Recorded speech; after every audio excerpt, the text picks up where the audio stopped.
Hello and welcome to CMS Forex News. I'm market analyst Nick Nassad. Today is Monday, August 24, 2009. We begin today's broadcast with some news from Europe. Eurozone industrial new orders rose 3.1% on the month in June, a figure that beat expectations and is another piece of data suggesting that the Eurozone economy has bottomed out and is beginning to see a revival in demand. On the year, orders were still down 25.1%, though that was an improvement from the 30.3% decrease seen in May. Despite the better Eurozone fundamental news, the euro-dollar pair traded sideways, retesting its swing low from Friday at 1.4280 twice.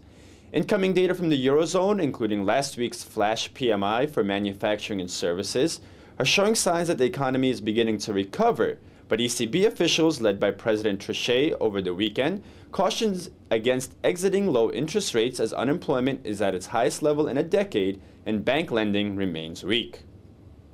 The euro-yen pair rose higher to start the session, reaching the 136 level, but that was all it could muster and the euro gave up its gains in New York trading.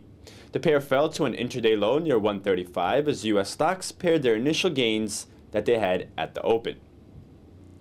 The pound dollar fell in today's trading despite an almost 1% increase in the main London index as New York morning trading showed greenback strength. The pair broke below a recent upward sloping line of support, falling to a low for today below 1.64.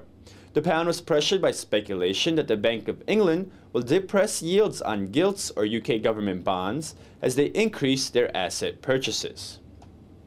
The weakness in the pound was also evident in the euro-pound pair, which rose to an 11-week high of 0.8725. With yields on UK assets less attractive, it weakens the demand for the pound.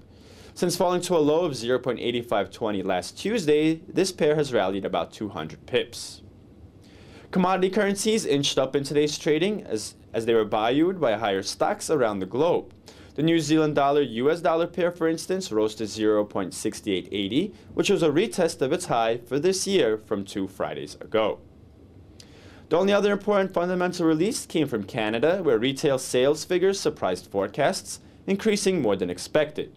Sales were up 1% on the month in June, when forecasts called for a flat reading. However, the report did show that most of the gains came from higher prices, especially for gasoline.